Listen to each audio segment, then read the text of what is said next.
So the next principle we're going to look at is number 8. अब हामी जो सिद्धान्त हेर्न गइरहेका छौं त्यो चाहिँ 8औं नम्बरको सिद्धान्त हो। And here we read how Jesus was not afraid to rebuke his disciples. यहाँ हामी देख्दैछौँ कि येशू प्रभुले कसरी आफ्ना चेलाहरूलाई हप्काउनु भएको छ। And the two areas I want to look at is Matthew chapter 16. म यहाँ तपाईहरुको बीचमा मत्तीको सुसमाचार 16 अध्यायबाट केही कुरा गर्न चाहन्छु। Well, I should say the two examples I want us to look at. यहाँ म तपाईहरुको बीचमा दुईटा उदाहरणहरू दिएर उहाँले कसरी चेलाहरूलाई हप्काउनु भयो त्यो बारेमा कुरा गर्न गइरहेको छु। Matthew chapter 16 and verse 23. Matthew 16 को 23 पदमा And Peter was rebuking Jesus at this point. यो खण्डमा आएर पत्रुसले येशू प्रभुलाई हकारि राखेको देखिन्छ। And Peter was saying, Jesus, that's not for you. You're wrong, Jesus. यहाँ चाहिँ पत्रुसले भन्नुहुन्छ प्रभु तपाईले यस्तो गर्नु हुँदैन, यो त तपाईले यस्तो वहाँ जानु हुँदैन भन्ने प्रकारले कुरा गरिराखेका छन्। But Jesus said, no, Peter, say to get behind me, Satan. र यहाँ येशू प्रभुले भन्दै हुनुहुन्छ पत्रुसको पछाडी चाहिँ शैतान छ र यसैले शैतान मबाट दूर होइजा भनेर भन्दै हुनुहुन्छ। Because it says Peter was looking at these things through the eyes of the flesh, not the eyes of the spirit. किनभने यहाँ के देखिन्छ भने पत्रुसले चाहिँ एउटा मानवीय प्रकारले एउटा शारीरिक प्रकारले शैतानिक प्रकारले बोलिरहेका छन्, उनी परमेश्वरको हिसाबले बोलिरहेका छैनन्। Peter was one of Jesus' inner circle of close relationships. हामी येशू ख्रीष्टको त्यो चेलाहरू मध्ये पत्रुसलाई देख्छौं कि उनी एकदमै नजिक येशूको एकदमै नजिक रहेका चेलाको रूपमा देखा पर्छन्। Peter felt that he had a right or an intimacy with Jesus which allowed him to rebuke Jesus. यहाँ चाहिँ येशू ख्रीष्टसँगको नजिक सम्बन्धको कारणले गर्दा उनको नजिकताको कारणले गर्दा उनलाई चाहिँ येशूलाई हकारने अनुमति भएको जस्तो हकार्न सक्ने ठाउँ पाए जस्तो उनले चाहिँ हकार्छन् येशूलाई। What Peter was doing, he was trying to get Jesus to move away from his destiny. र यहाँ हामी के देख्छौं भने पत्रुसले चाहिँ येशू प्रभु जुन गन्तव्यतिर गइराख्नु भएको छ त्यो गन्तव्यबाट हटाउनको लागि प्रयास गरेको जस्तो देखिन्छ। Peter thought he was doing Jesus a good turn or a favor in saying, no, Jesus, that's not for you. यसरी कुरा गर्दाखेरि पत्रुसले येशूको लागि राम्रै भने जस्तो देखिन्छ। ओ प्रभु तपाईले यस्तो गर्नु हुँदैन, यो नगर्नुस् नजानुस् भनेर चाहिँ राम्रै सल्लाह दिएको जस्तो देखिन्छ। And sometimes as leaders, we need to be careful that those closest to us does not take us away from our destiny. कतिपल्ट हामी यो कुरामा अगुवाहरू एकदमै सावधान हुनुपर्छ। जो हामीहरुका धेरै नजिक छन्, नजिकको सम्बन्धमा छन्, उहाँहरूले नै हामीलाई धेरै पटक हामी जानुपर्ने गन्तव्यबाट हामीलाई हटाउन सक्छन्, टाढा पठाउन सक्छन्। See, God has given you a destiny for your life and your ministry. किनभने परमेश्वरले तपाईलाई एउटा दर्शन दिनुभएको छ, एउटा गन्तव्य स्थान दिनुभएको छ, तपाई त्यसको लागि बोलाइनु भएको छ र तपाई त्यहाँ जान गइराख्नु भएको छ। And there will be those around you who will want you to deviate from the course that God has called you to do. र त्यसैले गर्दा वरिपरि तपाईका भएका मान्छेहरूले तपाईलाई त्यो भन्दा अगाडि यतातिर दायाँ दायाँतिर लान खोज्छन् भने तिनीहरुसँग तपाईले विवाद गर्न सक्नुपर्ने हुन्छ। And at times like this, we need to be careful that we stay true to our vision. जब यस्तो परिस्थितिहरु आइपर्छ त्यति बेला मेरो दर्शन के हो भन्ने कुरामा चाहिँ एकदमै हामी निश्चित भएर अगाडि बढ्न सक्नुपर्छ। See, God will reveal his plan for your life to you, not to another. किनभने परमेश्वरले उहाँको योजना तपाईको लागि बनाउनु भएको हो, तपाईको वरिपरि भएका मान्छेको लागि होइन यो कुरा। When Nehemiah first went back to Jerusalem to rebuild the walls, जब नेहेमिया चाहिँ यरुशलेममा गएर उनले यरुशलेमको पर्खाल निर्माण गरे, he went there for 3 days and he said, I did not tell anybody what I was doing. जब उनी चाहिँ नेहेमिया चाहिँ यरुशलेममा आए 3 दिनसम्म उनले कसैलाई केही पनि भनेनन् भनेर त्यहाँ लेखिएको छ। He was wanting God to speak to him about what he was going to do. किनभने उनी चाहन्थे कि परमेश्वर उनीसँग बोलोस्, उनीद्वारा परमेश्वर के गर्न गइराख्नु भएको छ त्यो बोलोस् भन्ने उहाँ चाहन्थे। And God revealed the strategy for Nehemiah to Nehemiah. र परमेश्वरले चाहिँ नेहेमियामा चाहिँ त्यस्तो प्रकारको रणनीति हालिदिनु भयो त्यो नेहेमियाको पुस्तकभित्र ताकि नेहेमियाले त्यो काम गर्न सकोस् भनेर। And there were those around Nehemiah who tried to get him to move away from his destiny. तर नेहेमियाको वरिपरि भएका मान्छेहरूले चाहिँ नेहेमियालाई त्यो दर्शनबाट टाढा भकाउने त्योबाट हटाउने प्रयास चाहिँ गरिरहेका थिए। Throughout Nehemiah's time in Jerusalem, there was one man who was continually against him. त्यहाँ नेहेमियाको समयमा चाहिँ यरुशलेममा त्यहाँ एकजना पुजारी थिए जो चाहिँ जहिले पनि नेहेमियाको विरुद्धमा थिए। And his name was Sanballat. उनको नाम चाहिँ सनबलत हो। And the name Sanballat means secret hatred. र यो सनबलतको अर्थ चाहिँ गोप्य रूपमा घृणा गर्ने व्यक्ति भनेर भनिन्छ। Now, Peter was not like Sanballat at all. यस ठाउँमा पत्रुस चाहिँ सनबलत जस्तो होइनन् यहाँ। But Peter was operating in the flesh in the same way Sanballat was operating in the flesh. यहाँ पत्रुसले चाहिँ सनबलतले जस्तै प्रकारको क्रियाकलाप व्यवहार चाहिँ यहाँ देखाइरहेका छन् जुन व्यवहार चाहिँ सनबलतले नेहेमियाप्रति देखाएका थिए। And as leaders, we need to be able to discern what is of the flesh and of Satan and what is of the Holy Spirit. त्यसैले गर्दा हामी एउटा अगुवा भएको कारणले गर्दा कुन कुरा शारीरिक कुरा हो, कुन शैतानबाट हो र कुन कुरा परमेश्वरबाटको हो भन्ने कुरा छुट्याउन सक्नुपर्छ।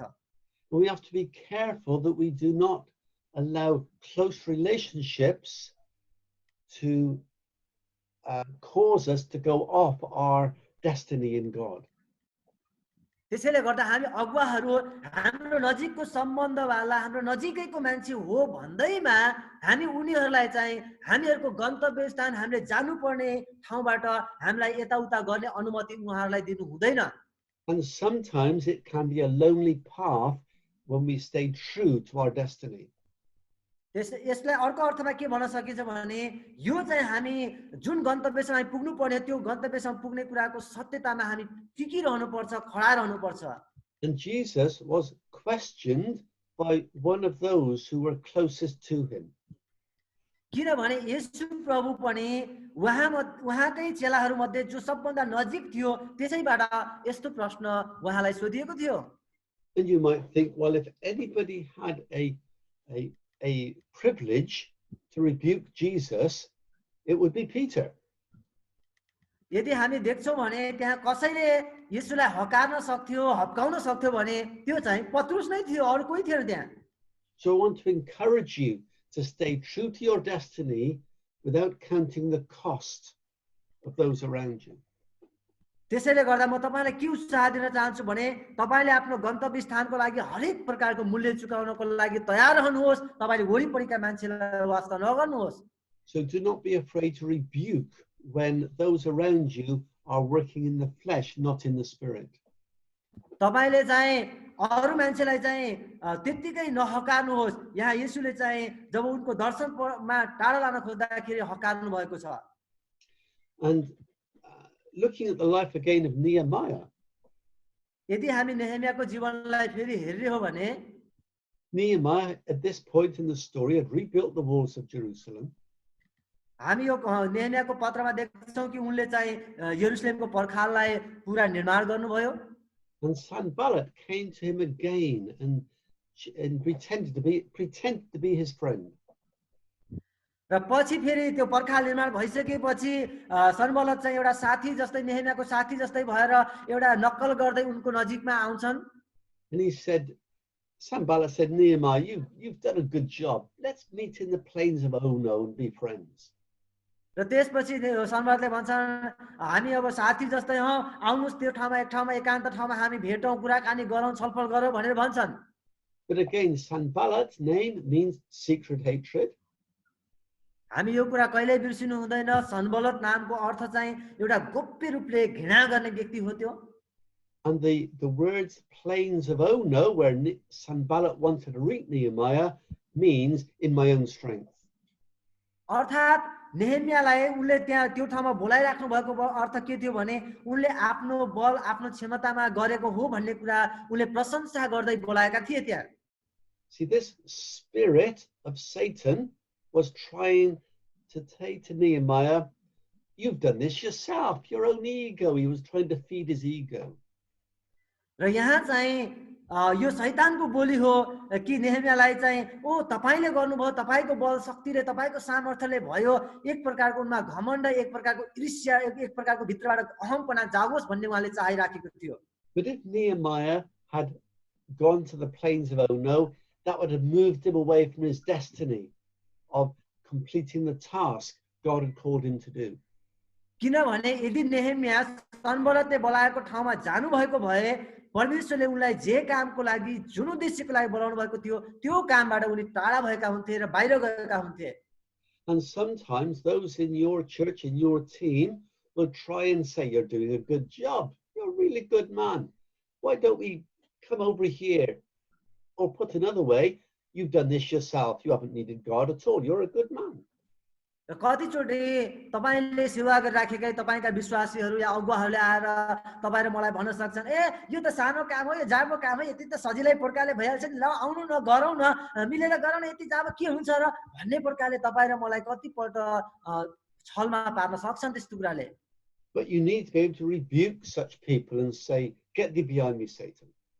तर त्यस्तो बेलामा ती मानिसहरूलाई तपाईँ र मैले हप्काउन सक्नुपर्छ, तिमीहरू टाढा जाऊ, हटिजाऊ भनेर भन्न सक्नुपर्ने हुन्छ। Because the spirit operating through them at that point is not of the Holy Spirit, it is their flesh, it is their mindset, it's not of God. किनभने तपाईँ र मलाई उतातिर खिचिराखेको, उतातिर भनिराखेको त्यो आत्मा चाहिँ परमेश्वरको आत्मा होइन, यो शारीरिक आत्मा शैतानको आत्मा हो, जसले तपाईँ र मलाई परमेश्वरको दर्शनबाट अलगतिर खिच्ने काम गरिराखेको छ। So never be afraid to rebuke those who are leading you away from your destiny and your vision. त्यसैले गर्दा तपाईँ ती मानिसहरूसँग नडराउनु जसले तपाईलाई तपाईको दर्शनबाट, तपाईको गन्तव्य स्थानबाट तपाईलाई टाढा पाउन खोज्छ, तिनीहरुबाट नडराउनुहोस् तपाईँ। The next example I want us to look at is in the book of Matthew again, chapter 26. अब म तपाईहरुलाई एउटा अर्को पनि उदाहरण दिन चाहन्छु, मत्तीको पुस्तक 26 अध्यायको and verse 40. त्यसको 40 पदबाट म तपाईहरुलाई फेरि एउटा उदाहरण दिन चाहन्छु। The context of the story we know very well. यहाँ कस्तो बेलामा यो घटना घटेको हो यो हामीलाई थाहा छ, यहाँको पृष्ठभूमि थाहा छ हामीलाई। Jesus was on his way to his destiny, to his cross. किनभने येशू प्रभु अब आफ्नो गन्तव्य स्थानको एकदमै नजिकमा हुनुहुन्थ्यो, उहाँ क्रुसको एकदमै नजिक आइसक्नु भएको थियो। It was the time of his greatest need in all the time he was on earth, was at this moment in time. अब उहाँलाई यस्तो समय आएको थियो, उहाँलाई चाहिँ अब अरूको धेरै आवश्यकता थियो, खाँचो थियो, त्यस्तो परिस्थितिमा उहाँ आइसक्नु भएको थियो। And Jesus needed his team, his people around him, to be with him and supporting him. येशूलाई चाहिँ अब उहाँको समूह, उहाँको चेलाहरूको खाँचो थियो ताकि उनीहरूले सहायता गरोस्, उहाँसँगै प्रार्थना गरोस्, त्यो कुराको आवश्यकता अब येशूलाई थियो त्यति घडी, त्यति बेलामा। But they could not do that. They went to sleep. तर येशू ख्रीष्टका चेलाहरूले त्यो गर्न सकेनन्, ती चेलाहरू त निदाइहाले, सुतिहाले। And it says, Jesus, could you not watch with me 1 hour? येशूले तिनीहरूलाई भन्नुभयो, के तिमीहरू मसँग 1 घण्टा पनि जागा बस्न सकेनौ? And Jesus was rebuking them and saying, can't you just stand with me in this moment of my crisis? येशू प्रभुले त्यहाँ चेलाहरूलाई हकाइराख्नु भएको छ, तिमीहरू मसँगै खडा रहेर मसँगै जागा रह, प्रार्थना गर भन्दै हुनुहुन्छ। Now, as a leader, you have a right to expect loyalty. त्यसैले गर्दा तपाईँ एउटा अगुवा भएको कारणले गर्दा तपाईमा आफ्नो चेलाहरूबाट, आफ्ना विश्वासीहरूबाट केही कुराको आशा अपेक्षा तपाईँ र म गर्न सक्छौं। But loyalty has to be earned. It is not something you can demand. तपाईँ र मेरो प्रति अरूहरू कर्तव्यनिष्ठ हुन् भनेको मानुन् भन्ने कुरा चाहिँ भनेर मात्र होइन, तर त्यो हामीले कमाउनु पर्छ। This sort of loyalty comes out of relationship. यो अरू हामी प्रति कर्तव्यनिष्ठ हुने कुरा चाहिँ यो चाहिँ व्यक्तिगत सम्बन्धबाट विकास हुने कुरा हो। It cannot come out of you being a dictator that says, you shall do this. तपाईँ र मैले अरूलाई ए तैँले यो गर, यसो गर, उसो गर भनेर हामीले तोकेर काम अराएर हुने कुरा होइन यो। At this time in the relationship Jesus had with his disciples, he had earned their respect. किनभने येशू प्रभुले यहाँ जो उनीहरू उहाँप्रति कर्तव्यनिष्ठ भएको देख्न चाहिराख्नु भएको थियो त्यो कुरा येशू प्रभुले पहिला नै उनीहरूबाट कमाउनु भएको कुरा हो। He'd shown them his care, he'd shown them his love for them. किनभने येशू प्रभुले उनीहरूको वास्ता गरेको उनीहरूलाई प्रेम गरेको कुरा पहिला नै उहाँले देखाइसक्नु भएको थियो आफ्नो चेलाहरूलाई। He had provided for them. र येशू प्रभुले उनीहरूका आवश्यकताहरू पूरा गरिदिनु भएको थियो। He'd done miracles for them. तिनीहरूको लागि उहाँले आश्चर्यपूर्ण कामहरू गर्नुभयो। When they were in danger of drowning, he saved them. जब जब तिनीहरू चाहिँ डरलाग्दो खतराको बाटोमा जान्थे प्रभु येशूले उनीहरूलाई सुरक्षा दिनुभएको थियो। When they were being criticized, he stood by them and supported them. जब तिनीहरूलाई घृणा गरिन्थ्यो उनीहरूको आलोचना गरिन्थ्यो त्यति बेला येशू प्रभु तिनीहरूको पक्षमा बोलिदिनु भएको थियो। So yes, he'd earned their respect and their loyalty. किनभने येशू प्रभुले तिनीहरूबाटको आदरलाई कमाउनु भएको थियो, तिनीहरूले उहाँको भनेको मान्ने कुरालाई कमाउनु भएको थियो उहाँले। And as leaders, we have to earn the respect. We cannot demand it. त्यसैले गर्दा हामी अगुवाहरूले चाहिँ अरूको आदरलाई हामीले कमाउनु पर्छ, हामीले चाहिँ त्यो चाहिँ आदर गर्नुपर्छ भनेर माग राख्ने होइन। So if you are listening to us today and you do not believe you have loyalty from those around you, यदि तपाईले आज हामीले यो वचन बोलिरहेका कुरा सुन्दै हुनुहुन्छ र तपाईको वरिपरिका मान्छे तपाईप्रति कर्तव्यनिष्ठ छैनन्, तपाईले भनेका मान्दैनन् भने जस्तो तपाईलाई लाग्छ भने you want to ask yourself the question first. म तपाईलाई यही भन्न चाहन्छु कि तपाईले सबभन्दा पहिला आफैले प्रश्न गर्नुहोस्। What do I need to do to earn that loyalty? मैले अरूको लागि के गर्नुपर्छ जसले गर्दा अरू व्यक्तिहरू म प्रति कर्तव्यनिष्ठ हुन्छन् र मैले भनेको मान्छन्? Have I stayed up at night to care for them?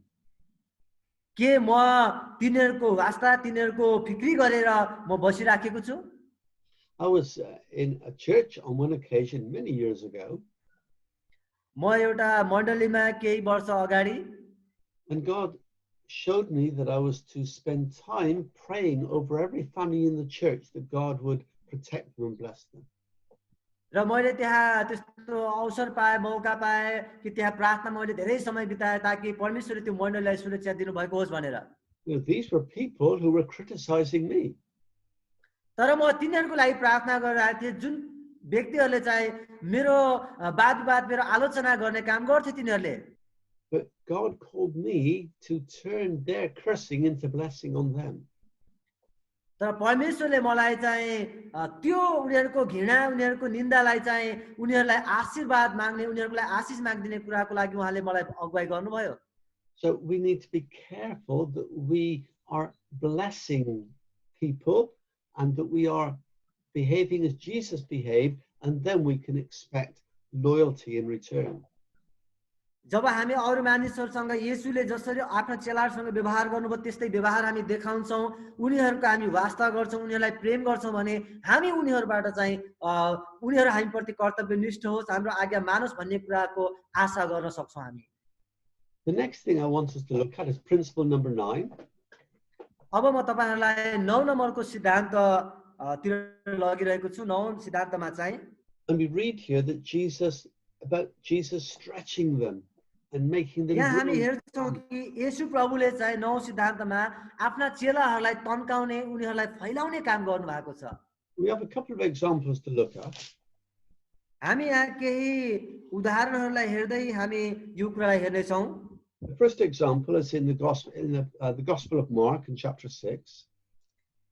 पहिलो उदाहरण हामी मर्कुसको सुसमाचारबाट हामी हेर्ने छौँ। मर्कुसको सुसमाचार 6 अध्याय। We read that the disciples went to Jesus and said, Jesus, it's late in the day. These people are hungry. र यहाँ चाहिँ येशू प्रभुले केही मान्छेलाई शिक्षा दिइराख्नु भएको थियो र त्यहाँ मान्छेहरू भोकाएका छन्। They were passing the problem to Jesus. तिनीहरूले चाहिँ अब आएर मान्छेहरू भोकाएका छन् भन्ने कुरा समस्या चाहिँ येशू ख्रीष्ट कहाँ आएर बताइरहेका छन्। They knew Jesus was capable of feeding thousands of people. किन चेलाहरूलाई थाहा थियो येशूमा त्यो क्षमता छ, येशूले सबै मान्छेको लागि खाना जुटाइदिन सक्नुहुन्छ भन्ने उनीहरूले विश्वास गरेका थिए, बुझेका थिए। So to them, it was an easy solution. Jesus, here's the problem. You see to it. उनीहरूको लागि त्यो समस्याको समाधान सजिलो थियो किनभने येशू तिनीहरूसँग हुनुहुन्थ्यो येशूले तिनीहरूलाई त्यो समस्याको समाधान गरिदिनुहुन्छ खुवाउनुहुन्छ भन्ने उनीहरूले बुझेका थिए But in verse 37, it says, you give them something to eat. तर 37 पदमा हेर्ने भने येशू प्रभुले के भन्नुभयो तिनीहरूलाई तिमीहरूले नै तिनीहरूलाई केही खान देऊ भनेर उहाँले भन्नुभयो Jesus was stretching them as a leader. अब यहाँ येशू प्रभुले ती अगुवाहरूलाई चाहिँ तन्काउने फैलाउने काम गरिराख्नु भएको छ And as leaders, we need to learn to stretch and expand our people.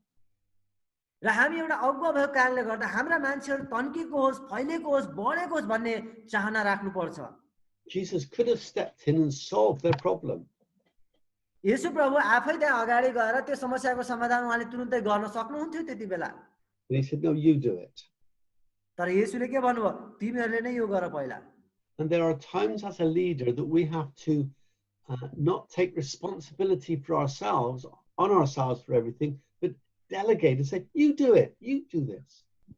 तर धेरै पटक हामी एउटा अगुवा भएको कारणले गर्दा कुनै पनि जिम्मेवारीलाई म आफै गरौँ मैले नै गर्नुपर्छ भन्दा पनि हामीले भन्न सक्नुपर्छ कि तपाईँ गर्नुहोस् तिमीले नै गर भनेर चाहिँ हामीले जिम्मा लगाइदिन सक्नुपर्छ So successful leaders will delegate and they will stretch people. किनभने एउटा सफल अगुवाले जहिले पनि यसरी जिम्मेवारीलाई हस्तान्तरण गर्छ उनीहरूलाई छोडिदिन्छ काम गर्नलाई अराउँछ There's the first time that everybody does something for the first time. किनभने संसारमा हरेक मान्छेले कुनै पनि काम सुरु गर्दाखेरि पहिलोचोटि गरेको हुन्छ पहिलोचोटि नगरिकन त्यो चाहिँ पुरानो हुँदैन त्यो कुरामा We were all born at a young age and we had to learn to walk. किनभने हामी सबैजना सानो बालक भएर जन्मिन्छौँ र सबै कुराहरू एकपछि अर्को गर्दै जान्छौँ र सिक्दै जान्छौँ We did not just get up one day and just walk around. हामी एकैचोटि एकै दिनमा ठुलै भएर हामी एकैचोटि दौड्न थालेनौँ एकैचोटि हुर्केका होइन हामी कोही पनि If you've ever seen a child learn to walk, you will notice one thing about that process. यदि तपाईले कुनै पनि बालकलाई एकैचोटि हुर्केर कुदेको देख्नुहुन्न सानोदेखि बढ्दै गएको देख्नुहुन्छ भने त्यहाँ एउटा प्रक्रिया छ भन्ने कुरा बुझ्नुपर्छ And that is they will keep falling over. किनभने तिनीहरू चाहिँ त्यहाँबाट बिस्तारै बिस्तारै बढ्दै गइरहेका हुन्छन् They do one or two steps and they fall over. किनभने तिनीहरू चाहिँ हिँड्दाखेरि एक दुई पाइला हिँड्छन् र लड्छन् कतिचोटि Then they do a few more steps and they fall over again. अनि फेरि अर्कोचोटि अलिकति 4-5 पाइला अझै हिँड्छन् फेरि लड्छन् तिनीहरू Then one day they realize they do not fall over anymore, they just keep walking.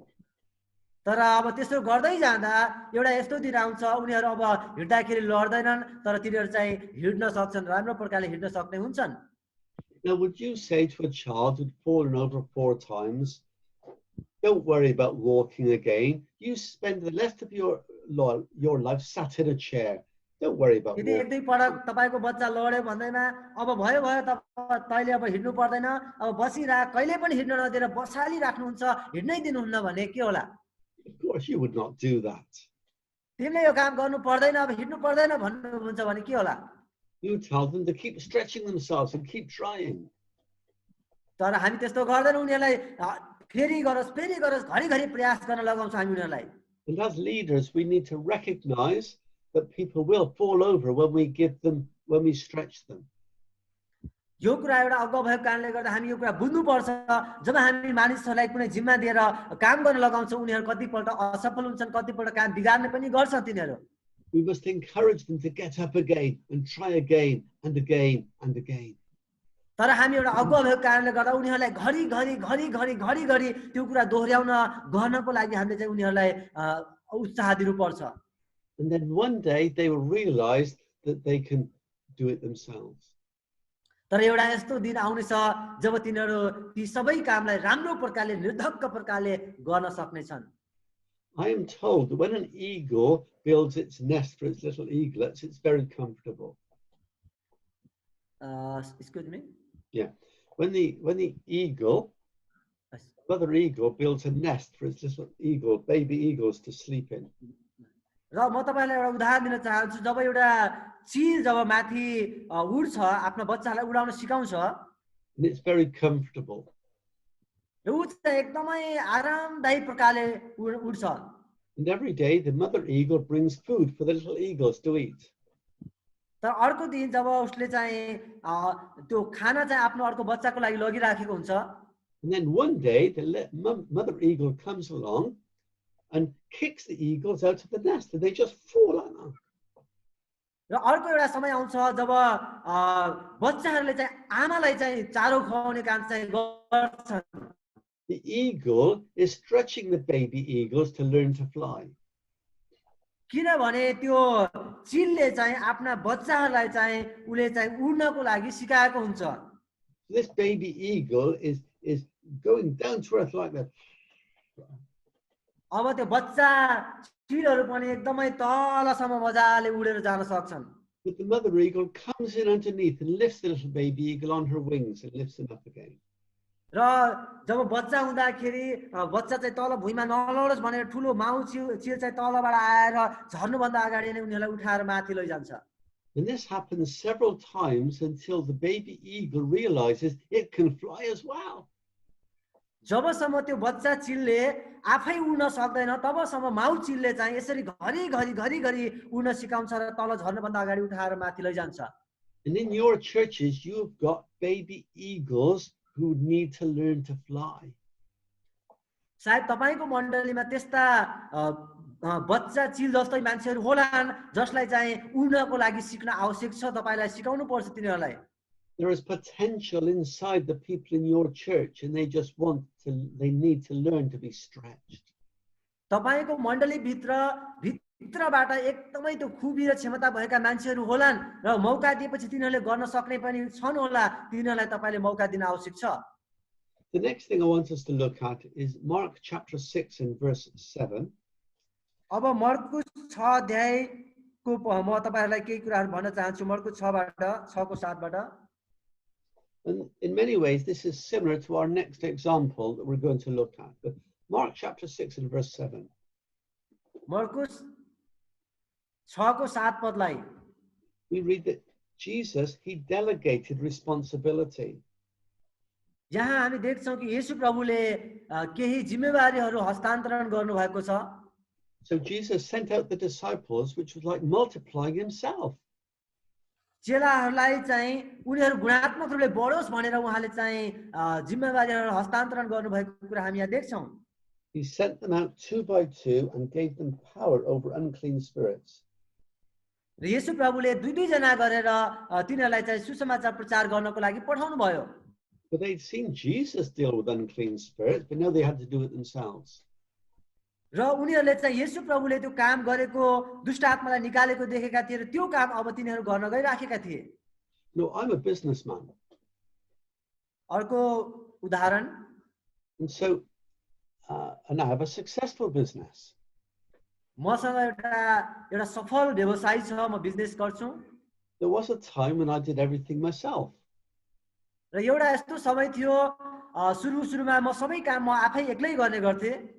But as my business grew, I had to I had to stretch other people and give them jobs to do that I used to do myself. मेरो व्यवसाय business बढ्दै जाँदाखेरि त्यसपछि मैले अरु मान्छेहरूलाई नियुक्त गरे र त्यसपछि उनीहरूलाई विश्वास गरेर जिम्मेवारीहरू मैले दिँदै गएर आफ्नो व्यवसायलाई अझै बढाउँदै लगे। And sometimes we think that nobody will do anything quite as well as we will do it ourselves. कतिचोटि हामीलाई लाग्छ कि कसैले पनि म जस्तो गर्न सक्दैन, मैले जस्तो गर्न सक्दैन, म मात्र सबै गर्न सक्छु जस्तो कतिपल्ट हामीलाई त्यस्तो सोच आउँछ। And that's probably very true. कतिपल्ट यो सत्य पनि हुन सक्छ, साँचो पनि हुन सक्छ। But once they start doing something that you used to do, you may find they can do it better than you ever could do it. तर तपाईले तिनीहरूलाई जिम्मेवारी दिनुभयो र उनीहरू गर्दै जाँदा कतिपल्ट तपाईले तिनीहरूलाई यसरी काम गरेको देख्नुहुन्छ जसरी तपाईले पनि कहिले गर्न सक्नुहुन्न त्यस्तो प्रकारले उनीहरूले गरेर देखाउँछ। And some leaders are threatened by that. They believe they're going to lose their authority. कतिपल्ट यसरी जिम्मेवारी दिएपछि मेरो अधिकार खोसिने हो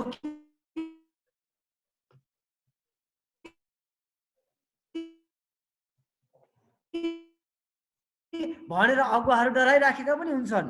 But the opposite is true. You do not lose anything. In my own business life, because I delegated out, my business grew.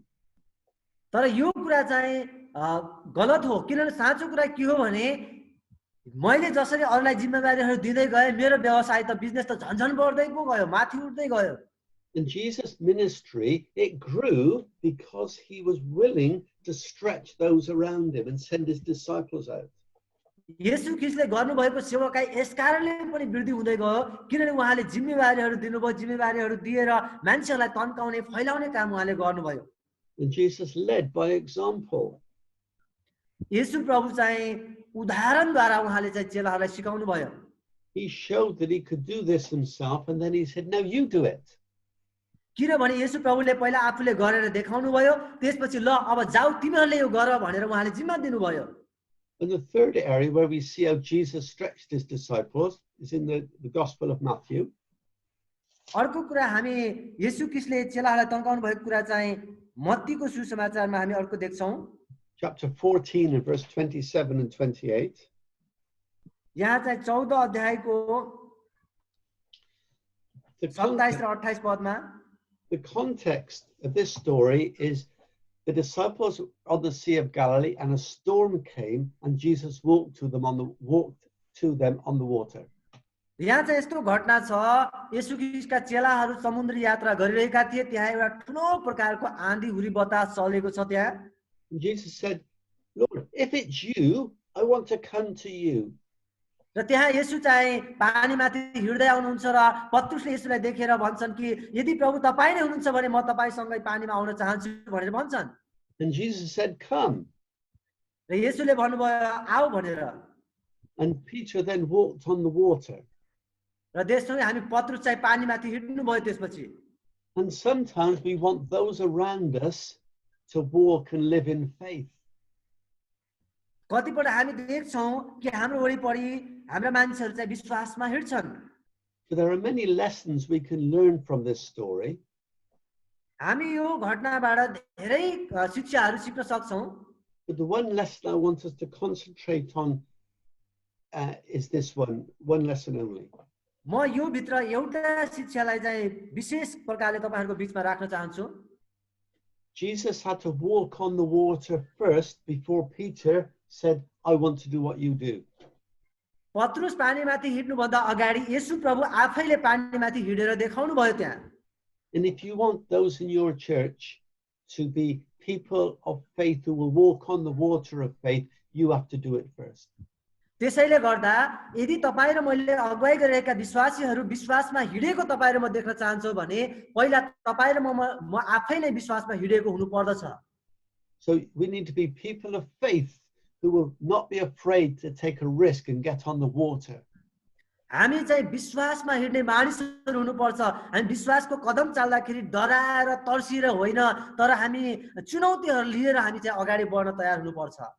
Because then when you say come to the Peters in your church, it will have credibility. किनभने येशूले जस्तै पत्रुस जस्तै मान्छेलाई तपाईले विश्वासमा हिँड्न आऊ भनेर तब मात्र भन्न सक्नुहुन्छ जब तपाई आफै विश्वासमा हिँडेको हुनुहुन्छ। There must have been something about the word that Jesus gave to Peter that had the authority about it, that Peter could do the same thing. यो यहाँ चाहिँ एउटा भित्री कुराहरू छ, येशू प्रभुले पत्रुसलाई अधिकार दिनुभयो जुन अधिकारमा रहेर पत्रुस चाहिँ पानीमाथि हिँड्न सके। So if you exercise great faith, then others will do the same, and you can stretch those around you. यदि तपाई र मैले महान विश्वासको कदम चाल्छौं भने हाम्रा मानिसहरूले पनि हामीलाई हेरेर त्यो विश्वासको कदम चाल्नेछन् र विश्वासमा अगाडि बढ्नेछन्। If you want someone to meet your needs, you need to be a man of faith or woman of faith to meet other people's needs. यदि तपाई आफ्नो आवश्यकताको बेलामा तपाई विश्वास साथ अगाडि कदम चालेको मान्छे हुनुहुन्छ भने अरू व्यक्ति पनि उनीहरुको आवश्यकता र खाँचोको बेलामा विश्वासमा अगाडि बढ्नेछन् तिनीहरु। And that is walking on the water of faith, is taking a risk. किनभने यहाँ चाहिँ एउटा विश्वास सहित पानीमाथि हिँडिरहेका छन् मान्छे। I was once teaching at a Bible school in Kenya. म एकचोटी केन्यामा भएको एउटा बाइबल स्कुलमा पढाइराखेको थिएँ। And I realized there was a pastor there who did not have a Bible. मैले त्यहाँ महसुस गरेँ कि त्यहाँ भएका पास्टरहरूमध्ये एकजनासँग बाइबल थिएन त्यहाँ। And I was talking about these things we're talking about today. र त्यहाँ पनि मैले चाहिँ अहिले तपाईहरुसँग जो कुरा गरिराखेका छौं यही कुराहरू चाहिँ त्यहाँ गरिराखेको थिए। So I said, does anybody here like to give this pastor here their Bible? मैले त्यहाँ भने कि तपाईहरुमध्ये कोही यस्तो व्यक्ति हुनुहुन्छ जसले यहाँ एकजना पास्टर हुनुहुन्छ उहाँलाई आफ्नो बाइबल दिन सक्छ भनेर मैले भने त्यहाँ। But I decided in my heart that whoever gave their Bible away, I would give them a really, really, really good Bible to bless them. र मैले चाहिँ त्यहाँ अरु मान्छेले आफ्नो बाइबल उहाँलाई दिनुभन्दा अगाडि मैले चाहिँ मसँग भएको एकदमै राम्रो एकदमै मलाई मन पर्ने बाइबल चाहिँ मैले उहाँलाई दिने निर्णय गरे। Nobody moved. कोही पनि त्यहाँबाट जानु पर्यो हलिनु परेन। So I said to one man, why don't you give him your Bible? र एकजना भने किन तपाईले आफ्नो बाइबल दिदै हुनुहुन्छ? He said, if I do that, I won't have a Bible. र मैले चाहिँ बाइबल दिए भने मैले के गर्ने? And what I was wanting him to do was to walk on the water of faith so that he would then be blessed. किनभने म के चाहन्थे भने ती मान्छेले चाहिँ पत्रुसले जस्तै पानीमाथि हिडेर देखाओस् जो चाहिँ मैले उनको लागि एउटा उदाहरणको रूपमा दिए थियो। So as leaders, we need to stretch those around us to walk on the water of faith, but we have to do it by example. त्यसैले गर्दा हामी एउटा अगुवा भएको कारणले गर्दा अरु मान्छेलाई त्यस्तो मौका त्यस्तो अवसर दिनुपर्छ कि तिनीहरु चाहिँ विश्वासमा हिड्नको लागि तन्किउन्। त्यसको लागि हामी एउटा उदाहरणीय जीवन जिउन सक्नुपर्छ। So we see that when Jesus stretched them, he then gave them authority. र यहाँ चाहिँ येशू प्रभुले तिनीहरुलाई तन्काउनु भयो र त्यसपछि हामी अर्को कुरा देख्छौं कि उहाँले अधिकार पनि दिनुभयो। So principle number 9 is delegation and stretching. Principle number 10 is giving authority. 9 नम्बरको सिद्धान्तमा हामीले चाहिँ तिनीहरुलाई तन्काउने अरूलाई फैलाउने कुरा हेर्यौं भने अब 10 नम्बरको सिद्धान्तमा चाहिँ येशू प्रभुले चाहिँ अधिकार जिम्मेवारीहरु दिनुभएको कुरा हामी हेर्छौं। And we read that in the Gospel of Luke chapter 9 and verses 1 to 6. अब हामी लुका 9 अध्यायलाई हेर्ने छौं। यसको 1 देखि 6 पदसम्म हामी यहाँ हेर्ने छौं। We read that Jesus gave them increased authority. यहाँ चाहिँ हामी देख्छौं येशू प्रभुले चेलाहरूलाई धेरै अधिकारहरू दिएर पठाउनु भएको छ। So I want you to talk about this in your group sessions. What does giving authority to others really mean and look like? म तपाईहरुलाई के भन्न खोजिरहेको छु भने जब हामी अरूलाई अधिकार दिन्छौं त्यो अधिकार चाहिँ कस्तो देखिनु पर्छ त त्यो विषयमा म तपाईहरुलाई कुरा गर्न चाहन्छु। But we read that Jesus gave them authority in a particular sphere or a particular area. जब येशू प्रभुले चेलाहरूलाई अधिकार दिनुभयो त्यतिबेला उहाँले एउटा निश्चित प्रकारको सीमा निश्चित प्रकारको घेरा भित्र रहेर उहाँले अधिकारहरू दिदै हुनुहुन्थ्यो। So when you delegate authority, it needs to be done with a clear parameter or clear guide around, very specific in the authority you delegate. जब तपाई र मैले कसैलाई अधिकारहरू दिन्छौं त्यो अधिकार चाहिँ एकदमै स्पष्ट हुनुपर्छ, निश्चित हुनुपर्छ, कुन घेरा कति भित्र उनले प्रयोग गर्न पाउने हो त्यो कुरा एकदमै निश्चित प्रकारले तोकेर हामीले दिनुपर्ने हुन्छ। People need to have a boundary that they're working inside. किनभने हामीले एउटा सीमा तोकिदिनु पर्छ, त्यो सीमा भित्र रहेर उले अधिकारलाई प्रयोग गरोस् भनेर हामीले उनीहरुलाई अधिकार दिनुपर्छ। Because they have to be made accountable to you as the one who delegated the authority. किनभने उनीहरुलाई जो अधिकार दिएको छ त्यो अधिकारको उनीहरुले चाहिँ लेखाजोखा बुझाउनु पर्छ। उनीहरुले चाहिँ भोलि आएर के कस्तो भयो भनेर बुझाउनु पर्ने हुन्छ। So you are delegating authority, you are not getting rid of authority, you're delegating it underneath your oversight. यसको मतलब तपाईले चाहिँ उनीहरुलाई जो अधिकार दिनुहुन्छ त्यो चाहिँ तपाईको अधिकार मुनि उनीहरुलाई अधिकार दिइराख्नु भएको छ। Now the next principle is number 11. अर्को सिद्धान्त 11 नम्बरको सिद्धान्त चाहिँ And we read principle 11 is Jesus taught his disciples. र अर्को 11 नम्बरको सिद्धान्तमा चाहिँ येशू प्रभुले आफ्ना चेलाहरूलाई शिक्षा दिनुभयो, शिक्षा सिकाउनु भयो। Jesus spent most of his time teaching his disciples. उहाँले आफ्ना बढी भन्दा बढी आफ्ना चेलाहरूलाई सिकाउनेमा बिताउनु भयो। And the most important role of a leader probably is to teach. एउटा अगुवाको मुख्य जिम्मेवारीहरू मध्ये आफ्नो चेलाहरूलाई आफ्ना अगुवाहरूलाई चाहिँ शिक्षा दिनु नै हो। What areas did Jesus teach about to his disciples? येशू प्रभुले आफ्ना चेलाहरूलाई कुन कुन विषयमा कस्ता कस्ता क्षेत्रमा शिक्षा सिकाउनु भयो त उहाँले? Well, again, you can look at this in more depth in your sessions. तपाईले यो कुराहरूलाई यो सेसन भन्दा अझै गहिराइमा पछि गएर हेर्न सक्नुहुन्छ।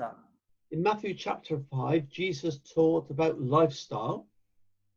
मत्ती 5 अध्यायमा येशू प्रभुले जीवनको बारेमा उहाँले सिकाउनु भयो, जीवन व्यवहारको बारेमा। Matthew chapter 6, how to treat possessions. र त्यसपछि मत्ती 6 अध्यायमा उहाँले सम्पत्तिलाई धन सम्पत्तिलाई कसरी चलाउने भन्ने बारेमा सिकाउनु भयो। He taught on relationship with God. र त्यसपछि उहाँले साथमा परमेश्वरसँगको सम्बन्धको बारेमा उहाँले सिकाउनु भयो। Relationship with other people. अरू मानिसहरूसँगको सम्बन्धको बारेमा पनि सिकाउनु भयो। Be aware of deceivers in the church. मण्डलीमा झुक्क्याउने ठग्ने झुटा कुराहरूबाट पनि सुरक्षित रहने कुरा पनि सिकाउनु भयो। And that was one single sermon.